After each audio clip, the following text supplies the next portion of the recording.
Alô, dia 28 de julho de 2017. Para começar o programa Pula na Cerca, vou falar Pedrinho! Ziriguidu!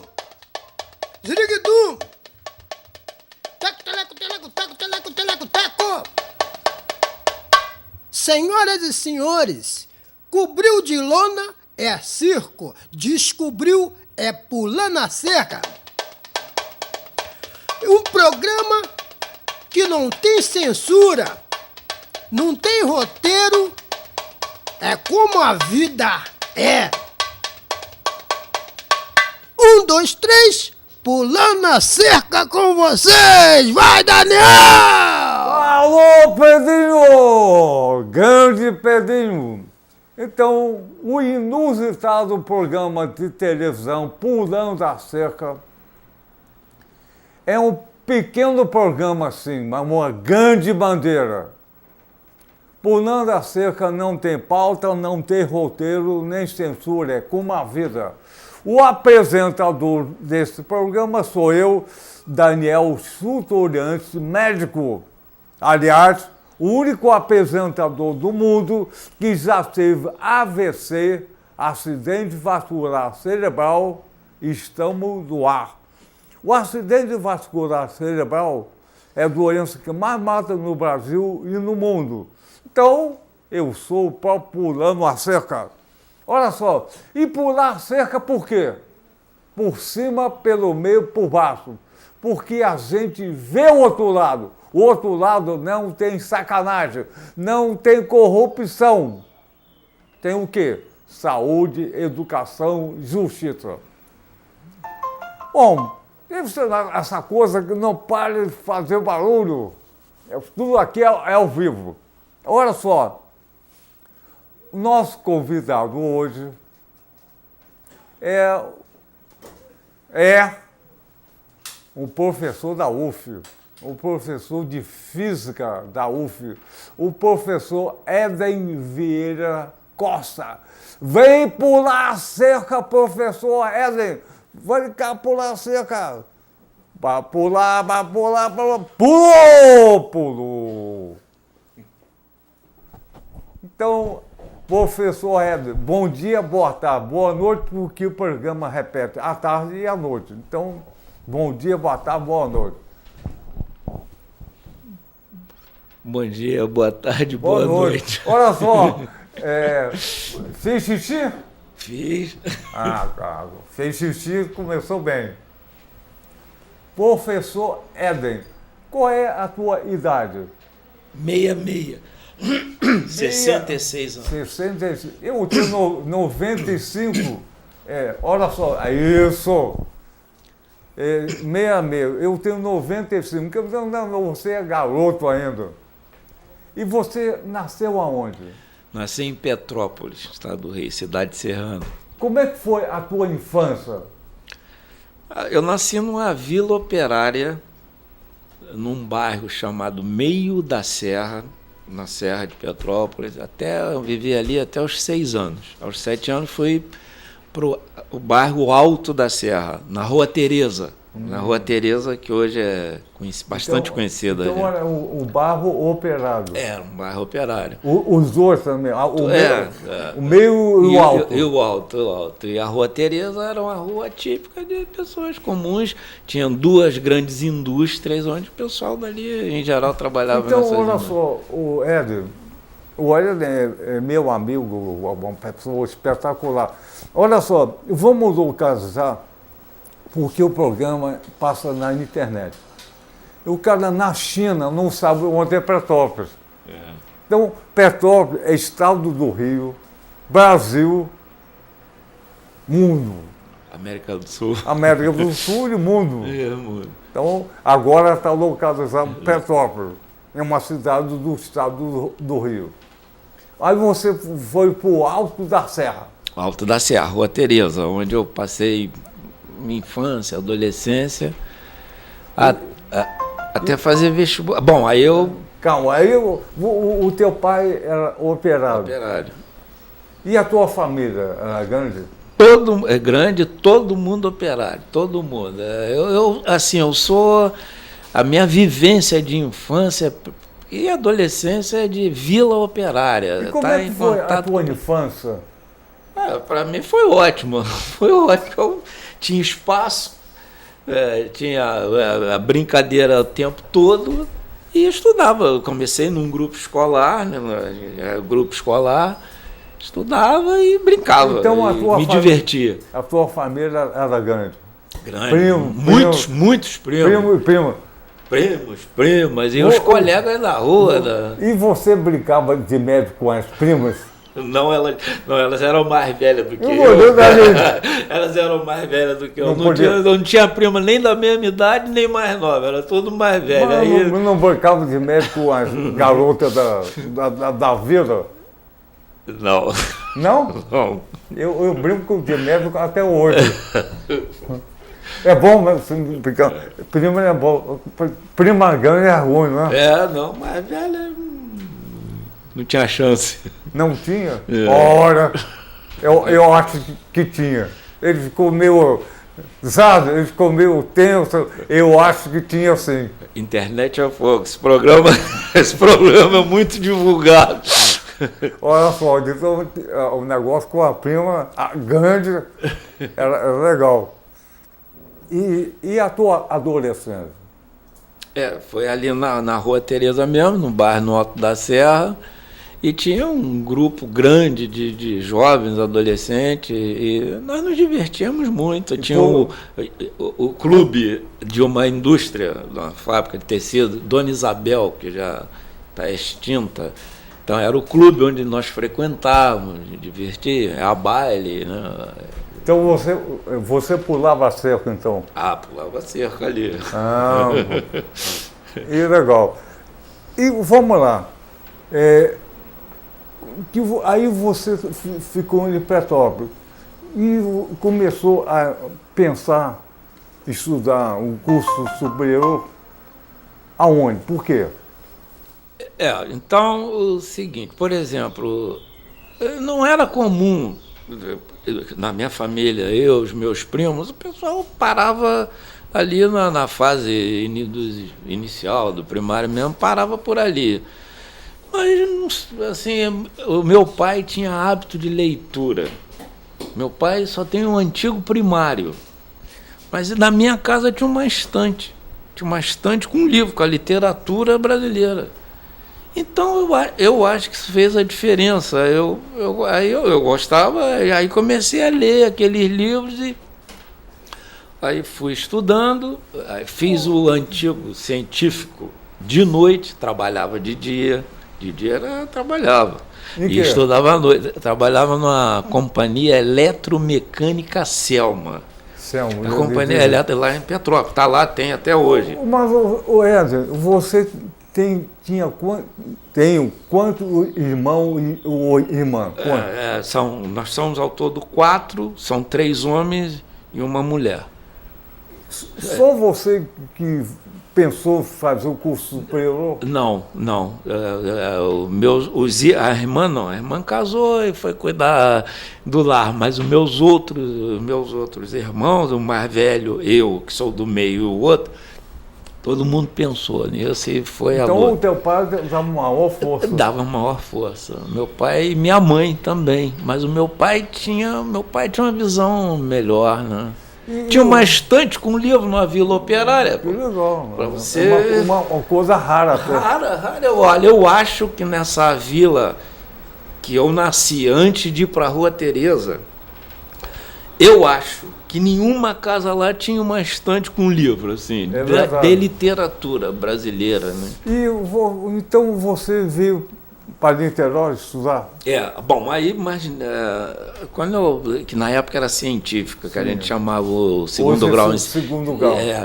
Hoje é ensino médio, né? E a disciplina que eu gostava mais era a física. E aí eu descobri uma beleza naquilo, para quem gosta, não é o caso dele, né? Deles dois ali, não é o caso dele.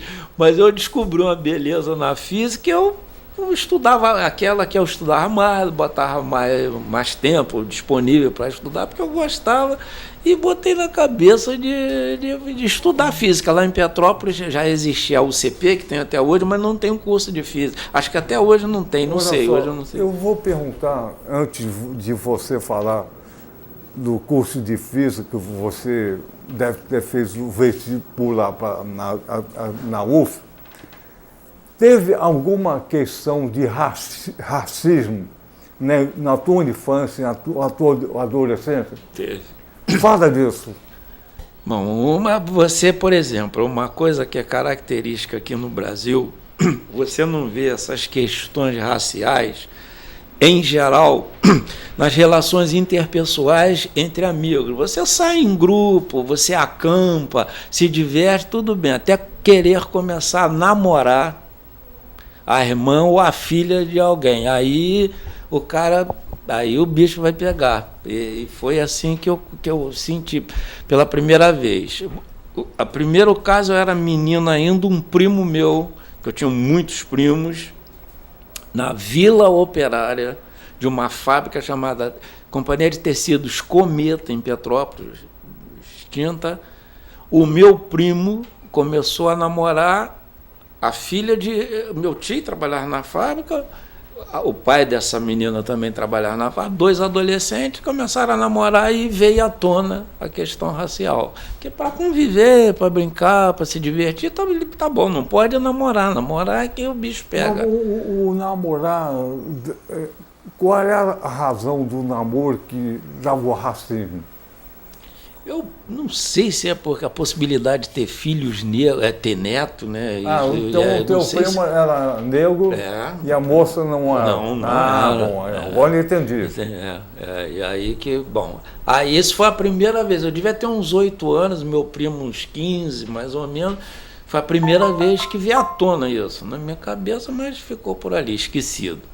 Aí depois eu mesmo, já na adolescência, também nesse mesmo ambiente, aí fui namorar uma menina onde tinha muita resistência. Uma menina branca, muita resistência do pessoal dela, dos tios em especial. Os tios dessa menina foram as pessoas. Aí você começou a entender a questão. Aí eu comecei a entender o Brasil. Racial. Aí eu comecei a entender o Brasil nesse ângulo aí, né? Aí você fez vestibular aqui na UF. Aí eu, lá em Petrópolis, na UCP, não tinha física, também era pago, então era meio difícil para mim, nem tinha física, eu queria fazer física, eu gostava muito, aí fiz vestibular, e a minha dúvida era como eu vou para Niterói, porque eu trabalhava nessa companhia eletromecânica, e para vir, aí eu... Obviamente, para vir para cá ia ser meio complicado. Aí ocorreu uma coisa maravilhosa na minha vida, que sou agradecido até hoje. A minha mãe, que era prendas domésticas, resolveu vender Avon, ser representante que vai vender Avon. Perfume, né? Para me ajudar a vir para cá e pagar uma pensão. Com medo eu comeria no bandejão. Bandejão não. Só que ninguém podia imaginar que minha mãe ia ser a melhor vendedora de Avon de Petrópolis. Ela ganhou todos os prêmios que o Avon dava quem vendesse mais. Não, eu acho que o prêmio não era para a sua mãe. O prêmio era para você que estava estudando física. E aquilo foi surpreendente para todos nós. Minha mãe tinha um talento incrível. Ela tinha muito simpática. E ela pensou, aí ela começou a vender e foi vendendo, e ela me dava o meu dinheiro para pagar a pensão aqui, uma ajudazinha por fora, e ainda sobrava um dinheirinho para ajudar em casa, para você ver que talento que ela tinha para isso. Minha mãe já é falecida, meu pai ainda está vivo, meu pai tem 94 anos. Olha só, Éder, eu vou perguntar a você o seguinte. Como é que foi? Você entrou na física ou a física entrou em você? Rapaz, eu acho que a gente não escolhe, né? Eu não sei responder isso, mas é uma coisa que você descobre uma beleza, né? Para quem gosta. Tá. Repetir, não é o caso deles, não é o caso deles, mas para quem gosta de física, né, a pessoa descobre, se entusiasma com aquilo, sente prazer em estudar. Então vamos lá. O que é a física para você, Éden? Bom, a física foi a minha escolha de vida mesmo, né? E, né, nesse contexto, por um lado. E, por outro lado, é algo muito bonito você descobrir a natureza, saber explicar algumas coisas, tem outras que não dá, né, para explicar, mas saber explicar algumas coisas que ocorrem, você vê e sabe por que aquilo ocorre. Né? Então, fala mais sobre a física. Por exemplo, uma coisa que é comum as pessoas falarem, a questão energia, essa palavra, né, se usa muito. O cara tem uma energia boa, energia positiva, uma coisa. Agora, a energia mesmo é um conceito físico importantíssimo, né? E é uma forma, a energia, né, em princípio, são duas formas de energia, ou energia cinética ou energia potencial, com muitos nomes. Energia eólica dos ventos. Só tem vento se você tiver área em movimento. Então, no fundo, essa energia eólica dos ventos é uma energia cinética, uma energia de movimento. Né? Olha só, então você começou a fazer o curso de física na UF.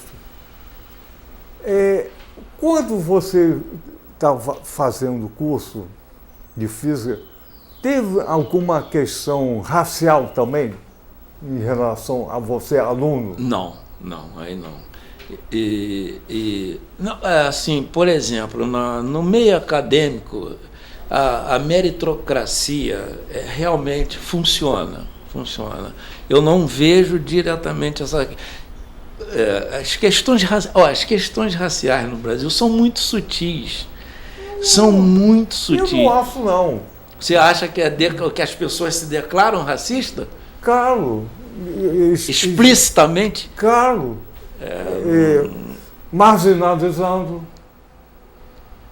não qualificando. Por exemplo, a gente vai aqui, a zona de Teória do Rio, onde tem vários restaurantes. Você não vê um garçom negro. Então, explicitamente está correto. Quando você se tornou professor, uma minoria de professor de cor negra. Sim. Então, olha só, a marginalização. Não, tá certo. Não precisa falar. Não precisa. Você viu, você tentou namorar uma garota branca, não serve. Porque o filho vai ser mulato. Por exemplo. Pois é. Então é explícito isso. É caro. Caraca. Não precisa tocar. Não, pega. Não, é ao vivo. Depois isso. O professor de física. Professor de física. Bom, olha só. Então, nós estamos falando dessa coisa expressa, marginal, fora. Quando você for professor, houve alguma... Não senti. Não. Nunca percebi. Não, que bom. Eu continuo defendendo que as questões piores são na hora de namorar, para casar, para essa coisa. Eu acho que o Brasil aí é fogo. Isso é uma coisa explícita. O que é implícito é você, o negro no Brasil parece de segunda categoria. Então isso é explícito. Mas as pessoas, assim, por que eu digo assim, as pessoas não se... Se você fizer uma pesquisa, quem é racista no Brasil, vai dar, sei lá, 3%, 97% vai dizer que não é. Mas Na prática Claro. Então, aí você pergunta, você conhece algum racista? Não. Mas, então eu digo nesse contexto. E a cota? As cotas raciais? Olha, isso aí é muito complicado. Eu vou, por exemplo, eu fui convidado várias vezes para falar sobre cota por a questão óbvia, que as pessoas queriam, achando que eu ia falar a favor da cota. Ocorre que eu peguei e fiz o dever de casa. Eu peguei a Lei 12.711 de 2012 e estudei a lei. As cotas, a lei que exige cota, para mim, é ruim. É uma lei ruim. Por quê? Está lá. Agora, depois de ter sido... começou a ser implantada na UF em 2013, com 12%, 2014, 12% em cima dos 12%, depois 12% em cima do 12%, até chegar em 2016, que foi ano passado, completar 50% das vagas para a cota. Cota para quem? Para quem estudou em escola, o ensino médio, todo feito em escola pública. Então, quem estudou no colégio militar, no colégio de aplicação da UFRJ, Pedro II, Cefet, todos esses jovens têm direito à cota. Vai concorrer quem estudou ali, no Aurelino Leal. Pode concorrer igualmente quem estudou no colégio militar, quem fez o ensino médio aqui de noite, por exemplo. Você já viu?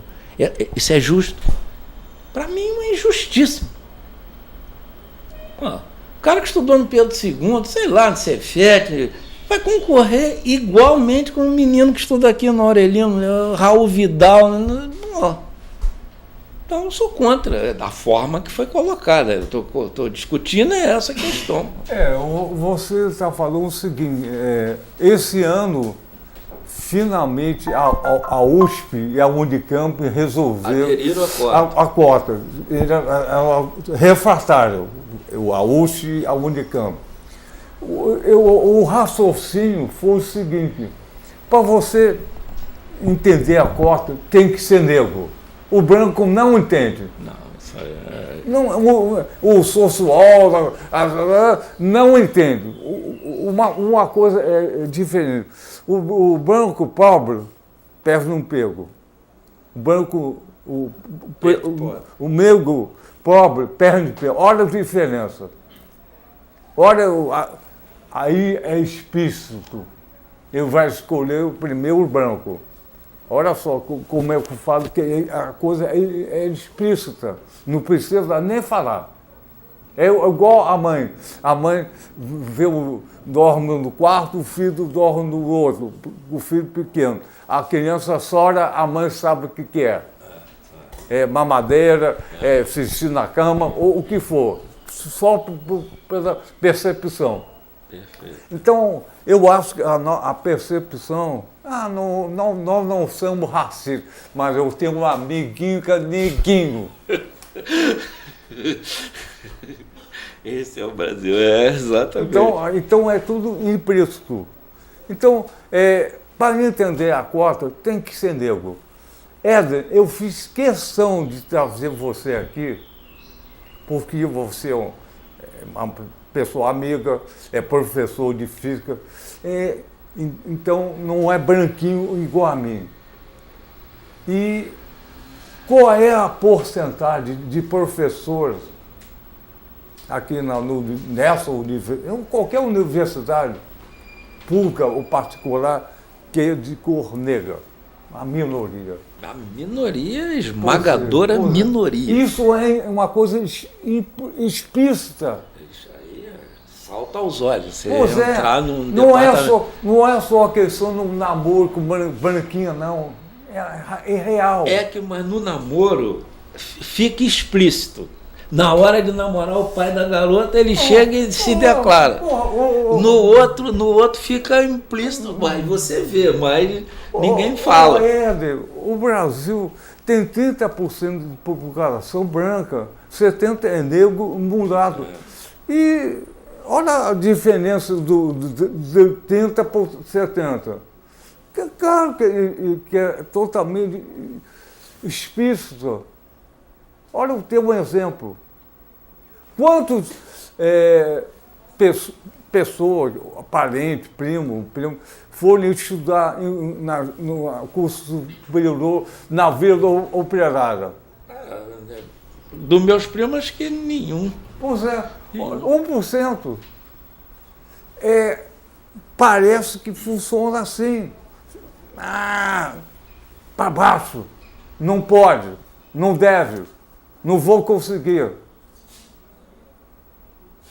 Ou não é assim? É assim. Então, não é só a questão do namoro.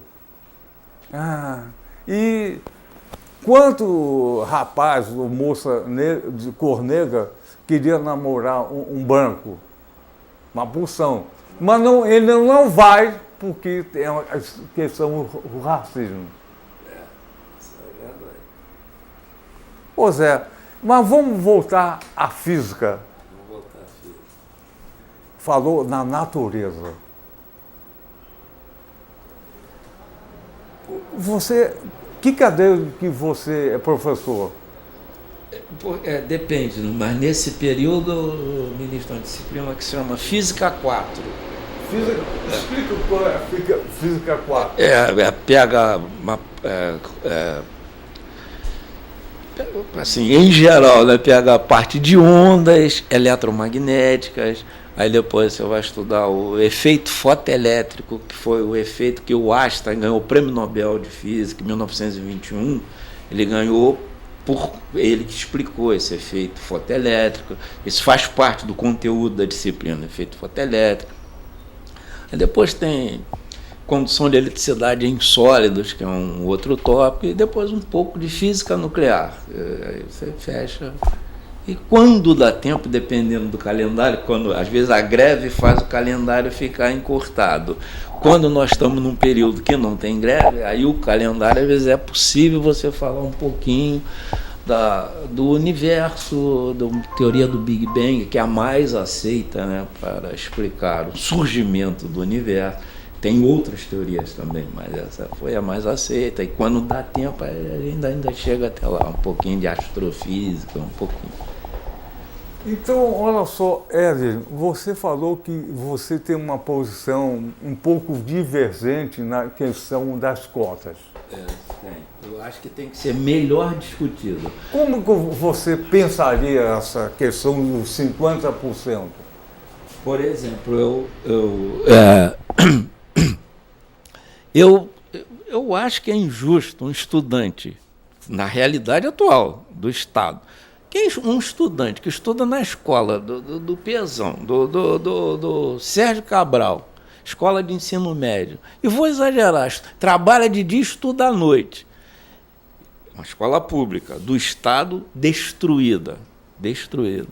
E um estudante que estuda no colégio militar, que é uma escola pública também. Então, ou no Cefet, Pedro II, colégio de aplicação. Então, Éder, você atribuiria pesos diferentes a cada claro, instituição? Dependendo da instituição, que o cara é bem pública, aí você tem que dar um bônus. Por exemplo, quando não era o Enem, que você tinha a primeira fase e segunda fase, aí, por exemplo, quem for para a segunda fase ganha um bônus, uma coisa, dependendo da escola que estudou, do estado dessa escola. Aí você pensaria nisso, isso é possível fazer. Então, mas você fazendo os 50% das cotas, é para quem estudou em escola pública. Então, a lei é essa, não é? Se for branco, preto, azul, vermelho, igual. Estudou em escola pública, os 3 anos do ensino médio, você tem direito à cota. Independente de etnia, não tem isso. Aí a pessoa, por exemplo, aí estudou, então já está dentro da cota. Aí você tem a subcota, você se coloca, autodeclara. Se declarar negro, você pode se autodeclarar negro, né? Você pode chegar lá e se autodeclara. E não tem como, no Brasil não tem como saber se o cara Se tem ou não tem, não dá para saber aqui. Aí tem um bônus por isso? Aí a pessoa que se autodeclarou negro ou pardo, aí ele entra na subcota, entra numa subcota que acompanha para a distribuição da vaga desses 50%, vai ser de acordo com os dados do IBGE para aquele estado, por exemplo. Aqui no estado do Rio, o IBGE determina que lá no IBGE é preto, pardo e branco. Não é negro, não existe essa palavra negro, não existe isso. No IBGE é preto, você se autodeclara no censo, preto, pardo ou branco. E tem o percentual por estado. Por exemplo, o estado do Rio e o estado da Bahia são muito parecidos. O Bahia é um pouco mais, mas é muito próximo, que é diferente, por exemplo, do estado de Santa Catarina, do Paraná. Né? A proporção. A proporção. Aí, na subcota, você entra dentro daquela proporção, então, se você se autodeclarar. Então, eu vou perguntar a você uma coisa que todo mundo... Você é preto ou negro?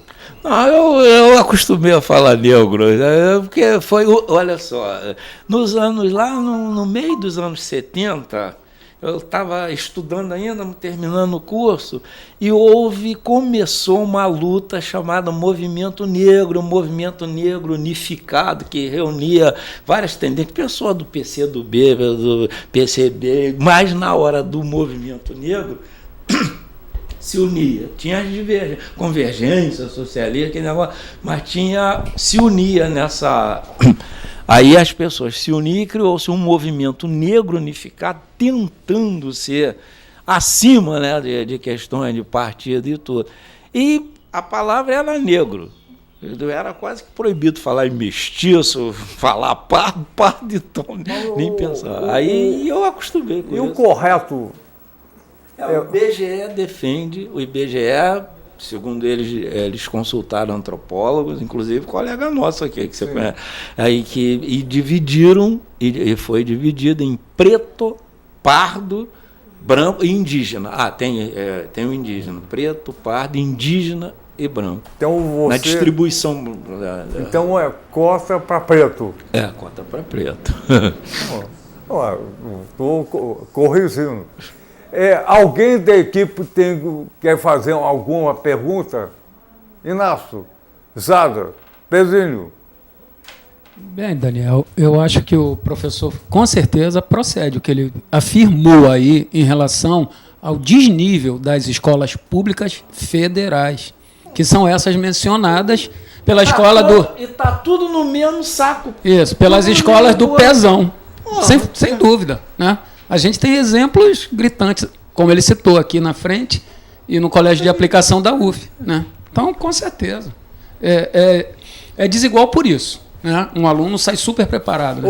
Inácio, mostra a equipe, por favor. O Zado, vai mostrar você e o Pedrinho. Epa! Olha só, Pedrinho, a nossa equipe. Zada e o próprio Inácio. Como é que foi? O moço do tamborim. Isso. Então, Inácio, alguma pergunta? O tema é nacional, né? O Wesley disse que a coisa é implícito. Eu digo que é explícito. Está na cara! Está na cara.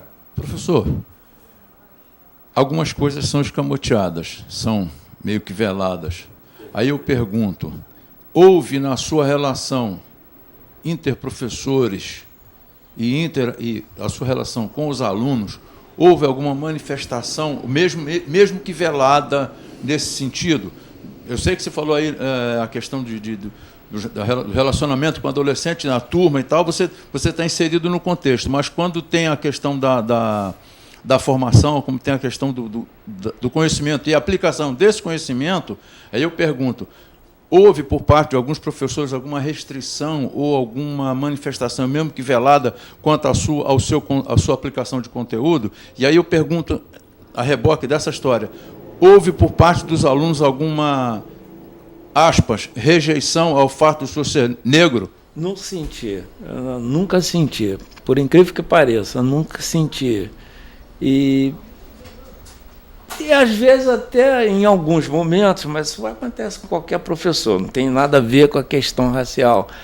Assim, acho que pela forma que eu me relaciono, eu vi muita demonstração de carinho por parte de alguns, né, alunos. Tem lá o pessoal que estão na dele, ficam na dele lá, e por outro não. Por exemplo, eu fui 8 vezes paraninfo do curso de Física. Talvez dentro do Instituto de Física, talvez eu seja o professor que mais vezes foi paraninfo. Isso aí eu não garanto, mas eu fui muito, 8 vezes paraninfo do curso. Homenageado aí, isso aí eu perdi a conta. Isso aí eu perdi a conta de quantas vezes eu fui homenageado. Mas paraninfo fui 8 vezes. Quer dizer, esse lado aí eu não vejo, eu não sinto isso. Não, que bom. Eu sou, né? Prova que você consegue levar na boa, então, essa questão que você avalia, então, que o que vale não é a cor da pele, é o que está aqui dentro, o que está dentro da cabeça e dentro do peito. Eu acho isso, mas eu tenho certeza que o Brasil é um país racista. Hein? Não pode a pessoa sentir isso e achar, por exemplo, a cidade de Petrópolis, que eu nasci, passei infância, adolescência, até vi estudar em Niterói, Petrópolis é mais racista do que Niterói. Aqui também é. Olha só. Mas Petrópolis é uma cidade que tem essa coisa de ser cidade imperial, a história, né? Então, Petrópolis é mais racista. Olha só, já que você colocou que você tem uma empatia do Instituto de Física e não sentiu nenhum problema, o que eu acho super legal, mas aqui fora, aqui na rua... Aí já senti. Tem racismo. Aí já. Então, dá um exemplo. Um exemplo, por exemplo, eu estava na casa dos meus pais, lá no Fonseca. Quando eu vim para cá, que me estabeleci, virei professor, convenci meus pais de virem morar em Niterói. Então eles vieram, moram no Fonseca, minha mãe já é falecida, mas meu pai mora lá até hoje, está lá no Fonseca. Então um dia eu fui almoçar, num domingo fui almoçar lá. Aí minha mãe me pediu para comprar uma Coca-Cola. Então eu estava sem camisa, de chinela, assim, fui na esquina comprar uma Coca-Cola. Encontrei um professor de física, colega meu, que falou assim, me apresentou, eles estavam um grupo, lá nesse bar que eu fui comprar Coca-Cola, eles estavam um grupo com esse... Aí me apresentou, isso aqui, me apresentou como professor, falou, doutor em física, doutor em astrofísica, até na época eu estava no departamento de astrofísica do Observatório Nacional. O olhar que esse colega, aí que eu digo, é explícito, mas não é muito, né? Mas o olhar, disse tudo. Você com o olhar, você fala muito. Então é explícito. Quem fez isso, o grupo? Todo o grupo? Não, foi uma pessoa. Aí teve um que olhou, a forma de olhar, eu de chinelo, sem camisa, assim, estava explícito o que ele estava achando, o que ele pensou daquela situação. Eu penso o seguinte, você está dizendo um exemplo, se tem uma blitz na rua, aí entra no ônibus, o guarda vai me questionar ou você? Claro, eu certamente. De cara. Eu posso estar de chinelo, bermuda, pode. você em paletó, gravado, vai ser você. Olha só, a nossa cultura essa. Ainda tem um peso nessa história da Blitz, que de preferência o policial que te vai abordar é tão negro quanto você. Exatamente. Aliás, é um contingente enorme na Polícia Militar. É a força, a corporação, né? a corporação militar onde tem mais representação do negro é na Polícia Militar, inclusive oficiais, que não é comum na Marinha, nem na Aeronáutica, nem no Exército, mas na PM é comum até oficiais. A PM é a mais baixa estação. Exatamente. Né? Aeronáutica, Marinha, o cara é branco, né? Família e tal. E a PM é povão. É, o povão mesmo.